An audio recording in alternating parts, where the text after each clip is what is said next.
মোৰ নাম ময়ূৰ কলিতা। মোৰ ঘৰ বাঘমাৰা উপনগৰত।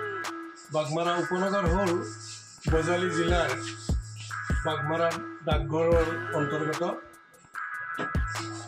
ইয়াত মোৰ এখন ফাৰ্নিচাৰ দোকান আছে, কাঠৰ ফাৰ্নিচাৰ বনোৱা হয় ইয়াত। বিজ্ঞানৰ অগ্ৰগতিৰ লগে লগে কিছুমান টেকন'লজি বাঢ়ি গৈছে আৰু দেখা পোৱা গ'ল যে আমি কাঠৰ এই ফাৰ্নিচাৰ যি ধৰণে বনাই আহিছিলোঁ, আজি প্ৰায় ২৭ বছৰ কাল ধৰি মই কামটোৰ লগত জড়িত। আৰু এই ২৭ বছৰীয়া পৰিক্ৰমাটোত দেখিলোঁ শেষৰ পিনে যে বিজ্ঞানৰ অগ্ৰগতিয়ে কিছুমান টেকন'লজি আমাৰ কাঠৰ ক্ষেত্ৰতো প্ৰয়োগ কৰিবলগীয়া হৈছে। আৰু সেইকাৰণে চিন্তা কৰিলোঁ যে ময়ো এটা এই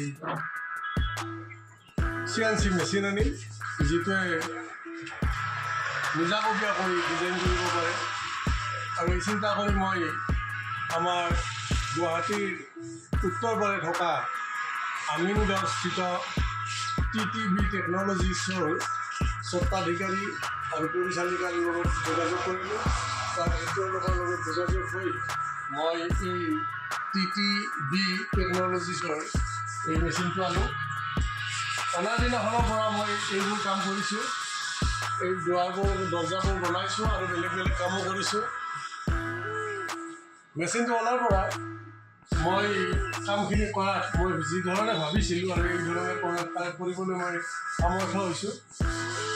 লগতে এই মেচিনটো মোক দিয়া প্ৰতিষ্ঠানটোৰ স্বত্বাধিকাৰী, পৰিচালিকা আৰু এই মেচিনটো প্ৰতিস্থাপন কৰি দিয়া আটাইকেইজন ব্যক্তিৰ যিখিনি যোগাত্মক সহযোগিতাৰ বাবে খুব ভাল লাগিছে। আৰু অনাগত দিনতো তেওঁলোকৰ পৰা নিশ্চয় সহায় সহযোগিতা পাম। আৰু ময়ো